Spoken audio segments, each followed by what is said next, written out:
ભરૂચના ચોલાદ ગામની સીમમાં લીઝ રાખી માટી ચોરીનું કૌભાંડ ચાલી રહ્યું હતું। આ દરમિયાન એક હાઈવા નંબર GJ16 AU 6365માં ગેરકાયદેસર રીતે માટીનું હવન થતું હોવાની ફરિયાદના આધારે ભરૂચ ખાણ ખનીજ વિભાગ દ્વારા હાઈવા ટ્રકને ઝડપી લઈ વાગરા પોલીસ મથકે સોંપવામાં આવ્યો હતો।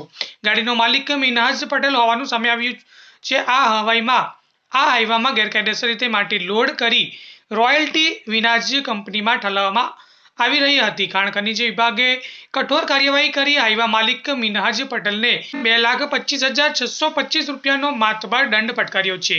ખનીજ માફિયાઓમાં રીતસરનો ફફડાટ ફેલાઈ જવા પામ્યો છે। રિપોર્ટર સૈફ અલી ભટ્ટી, વાગરા।